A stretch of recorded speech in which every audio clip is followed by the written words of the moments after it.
everybody.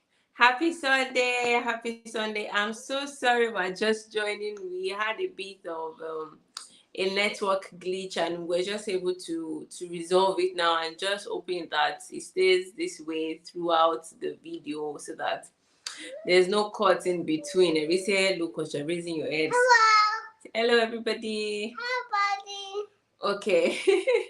So guys, you're welcome. Happy Sunday once again. I am so sorry that we're starting a bit late because of the network glitch. Today we are going to be discussing a topic together with my husband, and then this little man is going to be showing his face throughout as well, but you are welcome. My name is Oluwatosin Sanusi and you're welcome to the Grace Generation TV. I am so excited that you are here. On the Grace Generation TV, we talk about love, marriage, relationship, but most importantly, how to do this God's way. And we put out helpful content, helpful tips, helpful techniques that could help you to do so many things, as regards your relationship, your communication, your love, just everything, how to do it God's way, because we believe that that's the best way to do it according to how the manufacturer or the creator has said it should be done. And that's what we are all about on this channel. So if it sounds like something that you want to learn more about or you're interested in, please go through our previous videos and just skim through or watch diligently. I believe strongly that you're not going to live the same way that you came. You're going to learn something, or you're going to be reminded of something. Thank you everyone for joining. Hi sis. So today we are going to be talking about how to navigate your marriage, how to keep things working even after you have relocated or after you have moved to a new city, a new country, a new environment, something that is not your usual norm, right? So you guys are experiencing something new, and I thought who best to bring to discuss this than the person that we are on the journey together. With that being said, I have my amazing husband here with us today. When last were you on the show? I don't know, a couple of months. Yeah, weeks, like months, yeah. Months, like 2 months, yeah. Good evening, everyone. You're welcome. Thank you. Can we clap for daddy? Good job. Can you introduce yourself? What's your name? I'm Mary. Say, I am glad to be here. To be here. Yeah. Good job. So yes, so we are going to be discussing about it, but we just want to put a sort of disclaimer out there. This is not your typical move to the UK or whatever video. This is just as much as people move, and which is beautiful, we have also noticed and seen some experiences of how relocation can actually affect your marriage if you are not intentional about it, and now some things that you did not even know existed in your marriage will begin to pop up because your marriage is faced with a new reality. Just like how your body even feels maybe the difference in the weather, and you have to like adapt to that. Your marriage also has to adapt because you have been used to a norm before, and now you're changing environment, you're changing, and then things just have to change. So we are just putting out this content to help people to also shift their attention, right, to their marriage as well, not just about the coming to the UK and all the awesome things, or another country and all the awesome things you want to achieve there, but also paying really close attention to your marriage. Or if not, before you know it, you just realize that what's going on, why are we here? Okay, and that's what we are going to be talking about. So I'm just going to ask my husband a few questions. I did not tell him this. Okay, the very first thing I want to ask you is, how do you think that relocation, like, what has been your experience, as regards relocation so far?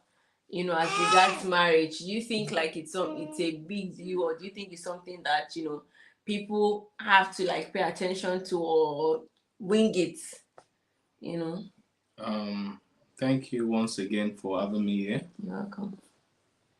For my own experience, or from my point of view, I would say that when we were coming from Nigeria and we arrived here, fine, most people come with the mentality of, okay, we are coming to make a better life for ourselves. But the truth is, this better life comes with its own sacrifices. Yeah. And in the little time we've spent here, I've interacted with several people, both from Nigeria and even people that are here. Now, the way of life in this place is quite a bit different than what we have over there in Africa. And different in the sense that in Africa, we have luxury of family. We have luxury of people. We have luxury of human resource. So it's not a situation of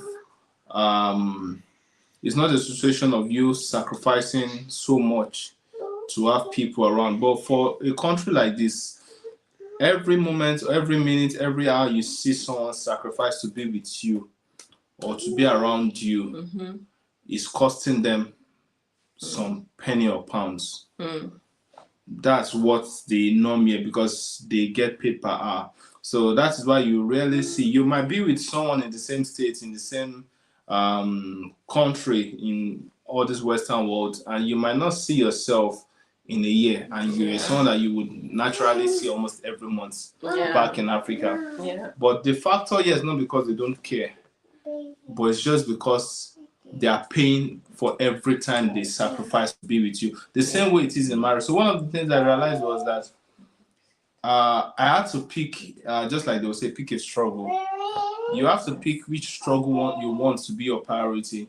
Now, will you want to pick your struggle to be making more money at the expense of your marriage? Because the truth is, you have to give one and take one. You understand? You can't eat your cake and have it in this regard. So initially, when we came in, I was of the notion that, I was going to do so much, like try to earn, do the overtimes, do the everything, so it can amount to more income. But I realized that it was going to mean sacrificing time with my family, which has always been a priority. Even before we got married, I made up my mind on being intentional about being there for family, spending as much time. Because the truth is, I don't want to miss the process, aiming for or pushing for a goal, then realizing the real experience of life was in the process, not even the goal. So I made up my mind that, okay, I would rather be content with what I can earn and ensure that I maximize as much time as I'm also going to be spending with family. But at the same time, I don't want to do this at the expense of your family also not having sufficient. So you just have to be smart and wise about it. So that's the basic difference. It's all about time and money. That's the major thing I would say that is so different about Africa and here. So I think that for me, when before we relocated, one discussion that we had was how we were going to be intentional about family. Like, if can you remember? Yeah. Like, I remember that we actually like sat to talk about it. Like, see, we are moving to a new country, different dynamics, different things are going to be coming our way. We don't know what they are. We trust God, but we are going to make this decision together as a family to stick with family, to do what is right by our family, to be intentional about our family and about our marriage, regardless of what it is, not to get too driven by ambition, money, and all the other things, but to talk about everything and anything like we always did in Nigeria. But coming here, for me, it was a bit, adapting was a bit what's that word, a bit difficult, because I had to go to school and then take care of our son. So going to school, I'll drop him off at a nanny, pick him up. Sometimes I have to go to work, I have to drop him off first. Sometimes I'm doing like just 3 hours on transportation before I eventually get to work. So it was like a bit, it was a lot. And something like that in Nigeria, you just drop him with your parents or with your siblings or something for that hour, and you'll be fine. Or even daycare is more affordable in Nigeria or Africa than this place you are literally paying what you're making in a week, and stuff like that. So those are the things that I had to like adapt to and find the balance to. And as regards our marriage, I believe that in this country we had to talk more. Yeah. We had to talk more, and we had to like caution each other more, like, okay, don't do this, or maybe you're getting distracted, or just stuff like that. We had to be intentional about that, because like so many things that can distract you and make you not have time for family and stuff. And today we're just going to be sharing things that helped us, and how these things helped us. Where's your phone? And how these things helped us, to where's your phone? It's over there. Okay. Oh, okay. And how these things help us, to move past our marriage and to just get to a beautiful point in our marriage. And one of the first things that would be helpful, or that was helpful to us and is still helpful to us, is being intentional. So there's power in intentionality, because when you're intentional, there's that constant reminder in your mind, in your heart, like this is what you made up your mind to do. So you're intentional. Every action, you're intentional about letting your marriage be above all things. So we had to do this a lot. When we came, my husband was trying to like find the balance between the job he was going to do at the very beginning when we came, and sometimes he would, now men, they just want to like provide and all of that, which is so amazing, by the way, and grateful for that. But he will want to like come back from his day job and still maybe look for a night work to do and all of that. And then at some point I was like, this thing, it's not gonna work, okay? It's not gonna work, because it's going to tell on our marriage, and it's also going to tell on your body as well, so we have to be intentional to say that our marriage is still going to come first. So God, there was that constant reminder, like God is going to take care of us, okay? God is going to take care of us with what we have, with our jobs. God is going to take care of us. The things that we have will be more than enough for us. And that was, a bit of us being intentional. Do you want to add anything to that? I would also want to say about the intentionality. You focus quick when you have so much distracting, especially when those distractions are going to be compensated financially. So for a situation, I in the early times we've been here, I noticed and I met people that will literally tell me that, oh, I've not seen my wife in the past 4 days, or they only see themselves on the road. And what do? Is maybe they're handing over the kids.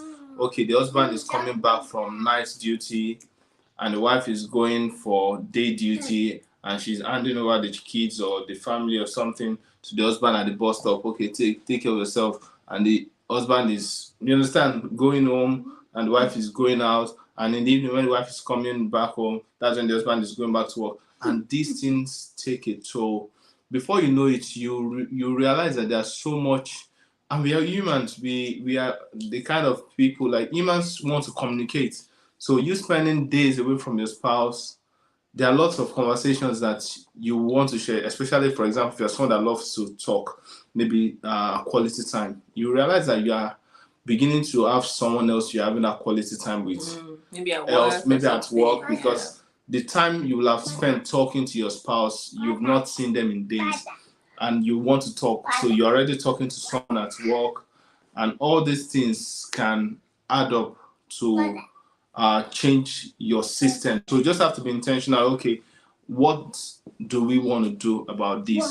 You need to check to be sure that, okay, what boundaries? Okay, we've done 2 days. Okay, let's make 2 days on, 2 days off. You understand? You just have to be intentional about that. If not, you will get distracted. But as I said, like, you just have to pick one. You have to pick one. Which struggle do you want? Is it your marriage, or well. Thank you. You understand? So that's what I would want to add to it. Yeah, it's funny how you mentioned that because I feel like we did it for a period. We did that dropping off for a period. Yeah, but at the early times it was not. it wasn't working. It wasn't working. And then, like you said, just realize there's so many things that you want to talk about. And then I remember that by the time we now even have time to sit, I will remember a lot of those things that I wanted to mention to him. Yeah. And then it will be like maybe the conversation now resurfaces after a while. And I'm like, oh, I didn't tell you. Oh my goodness. I thought I mentioned it to you, you know. So we realized that sorry, love. We realized that it was not working and we had to like find another way around it. Sorry. Are you alright? Sorry. So another thing that was helpful to us is being flexible. And this one, I really want to speak to the men because I have seen lots of men that come to the UK and still have this really rigid mentality. So some men come to the UK still with that mentality of not allowing their wives to do something. So you come to the UK and then your wife goes to work as well. Both of you go to work. Everybody's trying to bring something in for the family, and then you still expect your wife to do everything right in the house. You know, you expect her to take care of the children. You expect her to cook, to clean, to do everything, and then to still you guys still come together sexually and all of that. And then some men are still being so rigid about this, bringing that old traditional mentality here. I feel like this is not even a matter of the UK or any other country you are in. This is a matter that needs to be addressed. You need to be flexible in your marriage. For us, whoever has the opportunity to do something at that time does it. There are times that I'm getting back home late from work, he does the cooking, and sometimes it's the other way around. So we need to move past that old cultural mentality. Men especially, yes, I'm picking on you guys for this video because I have seen it like firsthand for people that are going through this presently in the UK. There's like some of them are even like touching my heart in places, and I'm like, why would you do this to the woman that you love? Because, you know, in the name of culture, tradition, and they said it's a woman's job to do all of these things. Absolutely not. Okay, you need to be flexible. Make your marriage work. When your marriage is working in the future, they're not going to ask you who cooks. They're not going to ask you who cleans. They're not going to ask you who takes care of the children. They're not going to ask you who does some nitty-gritty details. What people are going to see is a marriage that is working and a marriage that is thriving. And that is what is important.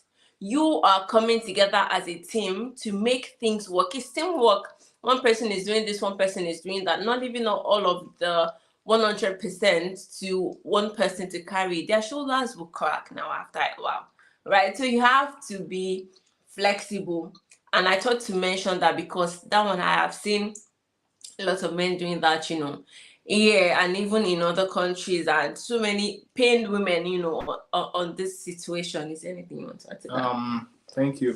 When you talked about that flexibility, there is also something I thought about in flexibility. I noticed that being the kind of background we come from, we tend to have a kind of rigid mental state, or we tend to be rigid with our thinking. We tend to be rigid with some doctrines or some way of life that we've lived with all along.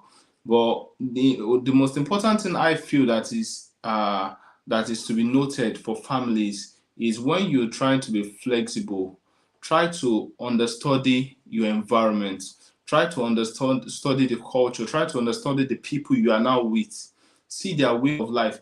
You don't have to adapt to what they are doing in their society or what's the norm for them, because lots of norms here are actually not cool from our own side of view. You understand? So you don't necessarily have to be flexible to switch, but just like Jesus said, he's sending us out as doves or as sheep among wolves. He said we should be gentle as doves, we should be wise as serpents. So when you talk about flexibility, you need to know what is right for you.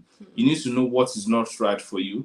You need to give in to accepting some things that you would normally not do, and not something that would compromise your values though.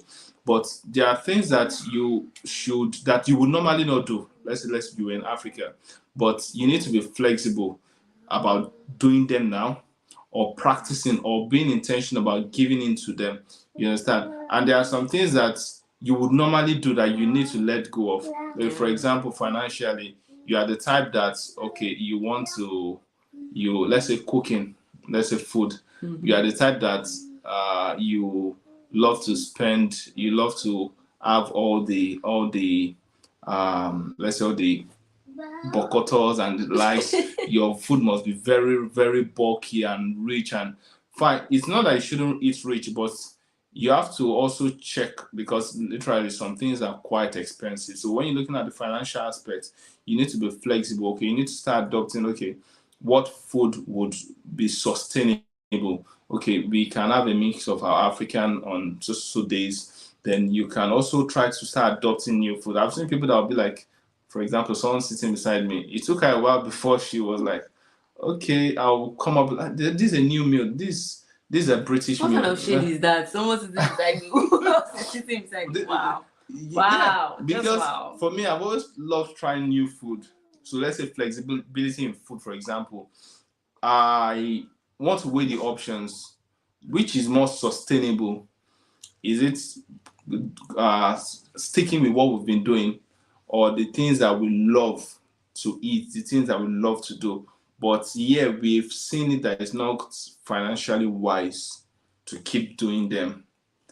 You understand? It's not financially wise to keep doing them. Okay, what's the alternative we have? What is the alternative they have as a culture? Yeah. Okay, there are things that we can easily pick. Okay, let's take this up. Let's drop this. Let's take this up. Let's drop this. Okay, you just have to be flexible with your finances. You have to be flexible about your family, your feeding, your way of life, and if possible, your mental development also. You need to be very flexible, because you'll be surprised that you'll be quick to get distracted and fill up your head with lots of jargons that is out there. So flexibility is something that is really important to take hold of.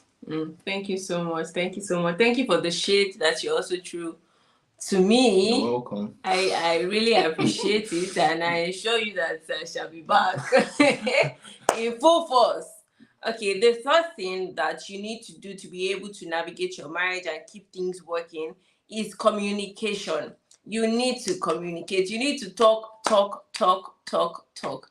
Talk about anything, talk about everything. There's some things that would come easy to you naturally, and there's some things that you would have to compromise about, find a level ground, find what works for you guys.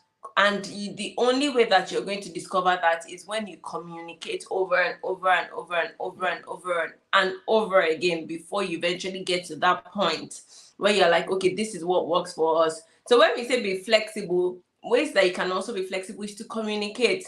So as a woman or as a man, don't just shut up. If believe that things are not working the way that they are at the moment, you need to talk about it. Babe, let's have a discussion. I don't think that the way that we are doing this is working. Can we do it this way? Or what ways do you think that we can do it to make it work? That's what you need to remember, that marriage is teamwork. Marriage is something that both of you are doing together. It's not a situation of who stays wins, or who retreats wins or something. It's both of you. If both of you come together to make it work, what you're going to have is a beautiful marriage. And if one person decides not to put in the work, it's not going to work. All right. So you need to communicate. And we try to do this a lot. We talked a lot. My husband and I would talk even, during our breaks at work, like we'll chat, we'll talk and stuff. And we are still coming to the same house, but it's just something that we try to be intentional about, to talk about anything and everything. One thing I think that really even triggered me doing more of that is because I realized that most of the times I'm home during the day, taking care of our son and all of that. So I realized that if I don't talk to him at that particular moment, so many things that I wanted to mention or so many things that happened, by the time he gets back, I don't remember. So it feels like a pile up of gist, has just been happening. And then, like I said earlier, when the conversation now resurfaces, it's not a situation of, oh, you didn't tell me. And I'm like, hey, are you sure I did not tell you? Are you sure? And then we'll go that back and forth, like, oh, I told you, you can't remember. Or you'll be like, no, I did not, you did not tell me. So in order to avoid that, we try to also communicate during the day. So if you're working, it's not easy to just chat all through the day. No, you can call each other during your break, check up on each other, no matter how busy you are. Drop a text or something. Just be intentional about communicating about anything and everything, your marriage, or if you have kids, your kids, the sustainability of your home, just everything. As much as this each person maybe takes care of something in particular, still talk about it. Oh, the electricity bill came in, but yeah, I sorted it. Or when are we going to pay it? And just whatever it is, right? Talk about it. Be intentional about talking about anything and everything. Don't keep short. Like that statement that they said, that a closed mouth is a closed destiny. You need to talk about everything, ranging from your emotions, how you're feeling. If you feel like you're not being treated right, if you feel like you're not being paid attention to, if you feel like you don't have enough time for yourself. There was a time that I had to have the conversation with my husband, like I felt like I wasn't having time for myself. And now we try to do it. Sometimes I have the opportunity to have like me time, even if we're in the same house, right? So we try to just make that work, communicating. If we did not communicate how we felt, we would have just had bottled up emotions, bottled up feelings. And then, sometimes when those things blow up, it's not be a situation of irreconcilable differences. Things that could have been worked on as they were brewing. Right, so it's important to communicate. With what you want to say. On communication, I would just want to come in the area of finance. For communicating in the area of finance is very important, because it can be tiring and it can be overwhelming if you allow the area of finance be lacking. For example, I've seen marriages in Africa that the men would hardly not communicate with their wife because they feel like, okay, I'm earning, I'm just to provide for family. But now, if you are doing that here, the bills might be more, because things are not the way they were in Nigeria. So if you don't communicate your earnings, your budgets, your spendings with your spouse, be it the husband or the wife, you would realize that there are assumptions that will pile up in your spouse's mind, because they know that, okay, you're working so hours. In this country, it's easy to put pen and paper together and guess what you're earning for your spouse. For example, you're in Nigeria, you're a bank, let's say you were maybe a manager somewhere or something, and you didn't tell your wife explicitly that this is what I earn, but you could find your way about just giving a figure. But yeah, it might not be that easy, because she knows what's your role. She can easily find out, or you can easily find out. You understand? Especially if you are not, there's no trust. You understand? So you don't want to be lying to your spouse in the area of communication by not being open on what you earn, because at the end of the day, there'll be expenses, there'll be bills that would be more than what you can take, and you've not communicated adequately, and your spouse is wondering, what's happening? Why are you not doing this? And you are also wondering, why are you not coming through? But you need to communicate, most importantly, in the area of finance, unlike the way you might have been practicing. So it still comes back to being flexible with your finance, your budget. You need to be very flexible. Create a new system, create a new plan that will work for you. You understand? So I just feel like that to talk about that. Thank you so much. By the way, if you're in Nigeria and you are still practicing this, keeping your finances away from your partner, all wrong. It's very, very wrong. The Bible says open and unashamed. Well, except you have cogent reasons, and by cogent I mean that your partner cannot be trusted with finances. But even that, you need to get help, because it's not sustainable that you keep running your marriage that way. And so yeah, it's important. Finance, food, everything, anything. Like how we threw a jab at me about me not trying. Did I told you this thing? About me not trying new meals. We had to communicate about that as well. And I believe that I have become you've done. Now you bring most intercontinental chef. Thank you. Okay. The fourth thing would be to let empathy and compassion lead. This is so important because empathy helps you to put yourself in the other person's shoes. So when you see everything that you do is going to come from a place of care, of kindness, for the other person. You are going to find a way to make things work that one person is not overly burnt out. There is going to be an equal, or not even necessarily equal. I mean, who is measuring? But there's just going to be an evenly distributed way of doing things between you and your partner. You are going to find the way that works. You are even going to be like eager and intentional to make it work because you are empathetic of your partner. You are compassionate. You want to see them still living their best life. Even if we're in a new country, I want you to live your best life. I want you to thrive. I want us to find what works for us so that we can both thrive. And then look at ourselves in the next few years and be like, oh wow, we did it with the grace of God or by the grace of God. So it's important that you are empathetic. Some of the things that happen, some of the things that sometimes I see in marriages, I see that the bottom line of the issue is that there's no empathy. Even if some things are traditional, some things are the way that you grew up, the way that things were, or the way that you have learned to do things. I believe that empathy can make you change some of these things because you realize that this is my wife or this is my husband. I need to care about them. I need to put myself in their shoes. Put yourself in their shoes. Imagine if it was you that all of those things were happening to, or your partner was doing all of those things. How will you take it? How will you be? How will you feel? And then it also helps you to dish out the right things. So when you dish out something to your partner, imagine if it gets served to you. Would you like it? Would you be happy? So it just helps that there's that place of mutual respect, that place of treating your partner from a place of empathy. You're compassionate, you are showing them love, you're kind to your partner. Sometimes they don't even have to ask you to do some things, but your initiative, your initiative tells you to do that thing because you care for them and because you know that if you do it for them, it will relieve them of the stress. Let me tell you guys a funny story. One time I went to work and we had bought vegetable like the day before. And my husband had cut it, he had cleaned it, just to put it in the fridge because it was only that night we couldn't cook it. So I said when I go back from work the next day I was going to cook it. But unfortunately I was running really late. I didn't get home until like past 11. Yeah. Or 12 thereabouts that day. So, but I was still coming because I said I was going to cook it. I was still coming home with the drive that even if that was the last thing, like I was just going to cook it before going to bed and stuff. So as I entered the house, I was smelling vegetables. I'm like, what's going on? Who is the chef in this house? And then I walked and I went to the kitchen and I saw that my husband had cooked the vegetable. What vegetable was it? Spinach.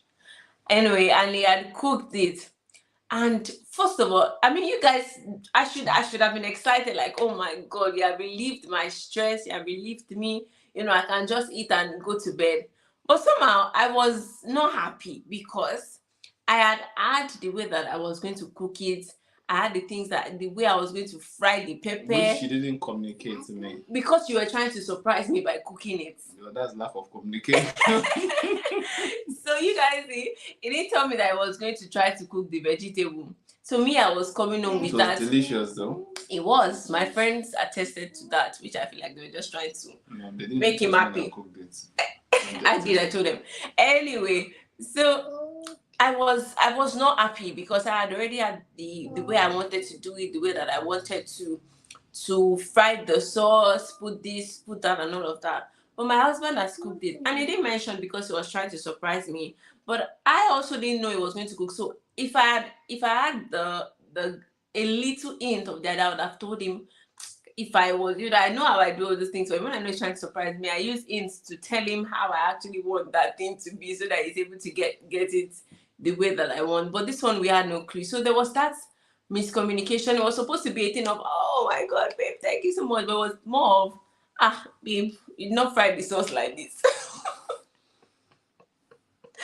And that's just, I'm just trying to say empathy to you guys. So even if your wife was like me, that was not exactly happy, does not mean that you should stop.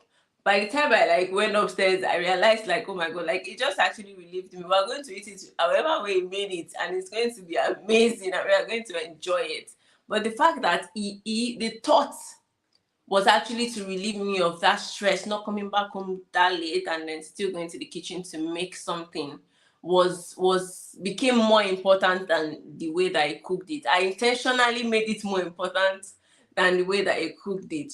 Do you guys understand? So that's empathy. Your partner is coming back from work and you are crossing your leg that because it's a woman that cooks. When she gets back, she still wants to come to, to make the food. Try to put yourself in her shoes, show empathy, right? Do you want to add anything there? I would have. You've said everything I wanted to say, but the area I just wanted to chip in is empathy at work.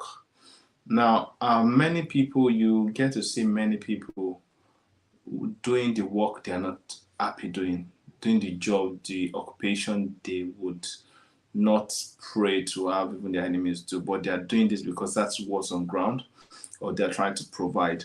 Now, I would want to give admonition to spouses, be it husbands and wife. When you see your spouse running such jobs, you need to show empathy in whatever way that you can make them feel happy when you are together, because the truth is it's not as rosy as people make it feel. Like when you are in Africa and you're like, oh, you're traveling out, you feel like it's all rosy, but the truth is when you have someone that is doing their best to contribute, to be a part of the progress of the family, you need to put yourself in their shoes.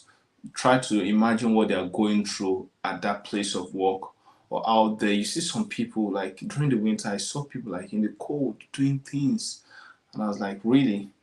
So imagine such person coming back home to their spouse, and the spouse is still like, "Are you not going to do overtime? You need this extra money." You need to show empathy. When they tell you that they need to rest, let them have the rest.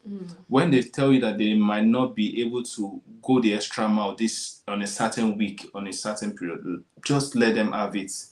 And when they feel like, okay, I just want to have a vacation this period, let them have it. Yeah. Preach. So, but what I'm just trying to say is that you need to be very conscious not to turn it into a selfie, because you realize that the money they are bringing from doing the extra hours might be interesting and sweet to you, to your finances, to your budget. You guys may be able to afford more things, and you not realize that you are already getting tempted in enslaving them to keep going with that way, even though they are not happy doing it. So just try to be very sensitive to be sure that they're happy doing what they are doing, or they are happy stretching the way they are stretching. If you feel like they are not happy, let their happiness be your priority over what they are bringing in. You guys should always try to find a balance to that. So I just thought that's something. Oh my goodness! Thank you so much, babe. Thank you. Like that really went on. Okay. So the fifth thing. Don't let it go anymore. I'm happy. The fifth thing that you can do is to pray together. Now, this should not be like your last resort. This should be like your first. This should be like your way of life. Every other thing should stem out of this. You build empathy in the place of prayer. You build strength. The Holy Spirit convicts you when you do something wrong, and He instructs you when you pray together. So it's important that you come together as a family to pray. I understand the time dynamics. I understand that sometimes you're not together physically in a place, but you can pray over the phone. It's not until you stand together in the same room, hold hands, that is something that that's when your prayers are only answered. Even when you are apart, when you are not in the same place, when there is some sort of distance, physically, there's no distance in the spirit. So praying together as a family, praying about your life, your state, whatever it is, just intentionally praying together. Don't let there be a gap in that. Don't let that part suffer, because every other thing stems out of your relationship with God. So it's important that that part does not suffer. Come together to pray. Even if you are grumbling at each other, if you are able to be disciplined, or should I say bold enough, I think bold is the word, bold enough to still come together to pray, I believe that there will be that conviction in your heart. See, even if you finish praying and you don't feel it, by the time you want to sleep and you're a child of God, the Holy Spirit will speak to your heart, and somehow you just find yourself like finding a way through whatever it is that you guys were grumbling at each other about. So I think that's pretty straightforward. Do you want to say anything to that? I'm not going to add much to it because prayer should not be a dependent factor of location. Either you're in Nigeria or you're in Africa or you're relocated, let your prayer life be very solid. Let your prayer life be, because the victory of every believer starts from the place of prayer. The Bible tells us that we should pray without ceasing. So this is not about being in a new land, but as much as you pray when you're back, when you will pray even much more, because truly there are more forces even in this climbs that we don't even experience in Africa. There are more forces that are contending for your spiritual life. There are more forces contending for your time with God. There are more forces contending for your victory in Christ. So ensure that you make your prayer life even more fervent. It's not about witches or wizards. There are demons, there are spiritual wickedness in high places. And then you also need to pray yourself into the will of God. You need to pray yourself to align with the purpose God has brought you into such climbs for. You need to know, so you're not just distracted and realize that you've lived the life, the norm, then you realize that you've missed the purpose. You understand? So try to pray your reality. Pray what God has for you as a plan into reality. That's what I would just like to say. Thank you so much, babe. And the last thing that is going to be of help to you as you navigate your way through in a new city, making your marriage work, is that you take time out together. Spend time together as a family. It does not have to be glamorous. It does not have to be at a 5-star hotel. It's beautiful, but it does not have to be if you cannot afford it. You can spend time together in KFC. You can spend time together as family in McDonald's. You can spend time together as a family in your house. You can spend time together as family taking walks. You can spend time together as a family at the park.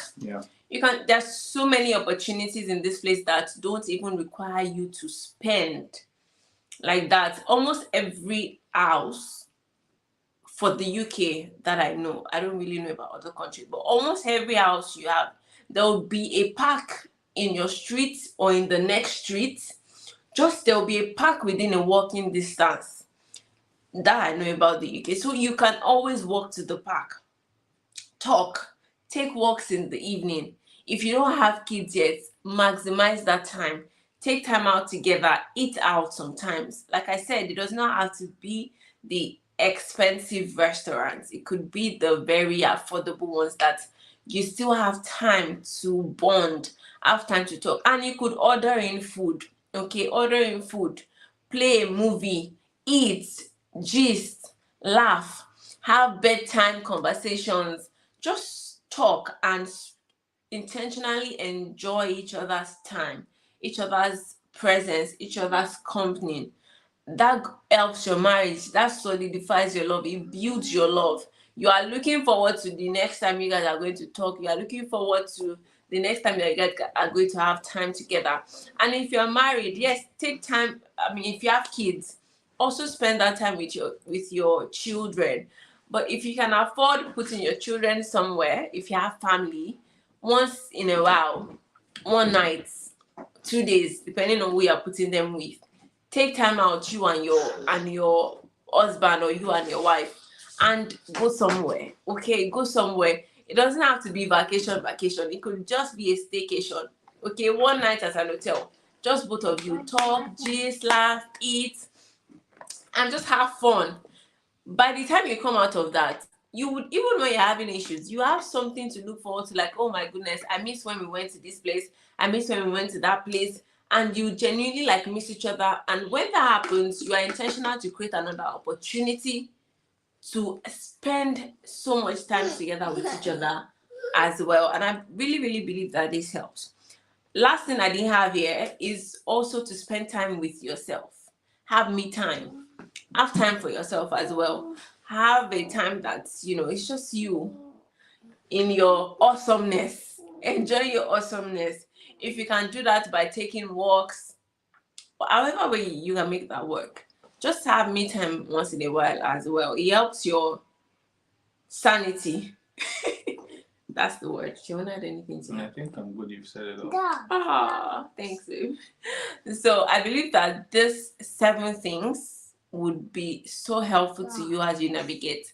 It does not matter the country that you are in, and that's why these things are not specific to the country that we are in, which is the UK. It's also applicable if you're in Australia, if you're in Canada, if you're in Germany. They are also applicable. That flexibility part is so important because you are able to adapt to whatever country that you are in, and you're able to find what works for you guys, and you're intentional about that. So I really, really hope that these things are helpful for you if you are relocated, if you are looking to relocate. You know the things that you begin to have conversations about. I know the things that you are intentional. You are intentional about putting into your marriage. You know that this is a non-negotiable for us, regardless of what it is that we are facing. This marriage is going to work, and we are going to be intentional about making it work. And you are constantly reminded of that even as you go about your business when you relocate. And this is also our business. It's just everywhere in this video. So thank you so much, everyone. I'm so grateful that you joined. Thank you so much, MOB. Thank you so much, Vivian. Thank you so much for everybody that joined and didn't comment. I'm so grateful for everyone that will be watching this later. Thank you guys so much. I really, really hope that this has been helpful. And if you think it's really helpful, please share. Share with somebody that you know has relocated. Share with somebody that you know will soon be relocating or thinks about relocating. Just share with them. Let's help more marriages. Let's change the narrative of people saying that, oh, when they relocated was when the marriage started having issues and they had to part ways and all of that. So let's change the narrative and start having thriving marriages, leading by example, no matter the country that we are in, showing them this is how it ought to be and this is how it should be done God's way. And thank you so much, everybody. Do you want to say thank you, everybody? Thank you so much, everyone, for tuning in. Thank you so much for watching. I believe and I pray that God will uphold our home and we'll have beautiful marriages. Amen. Amen. Thank you so much. I say thank you so much, everybody. Thank you so much, my body. Say subscribe, share, Share, and like. I like. Thank you. Thank you. Bye-bye. Bye-bye. Bye.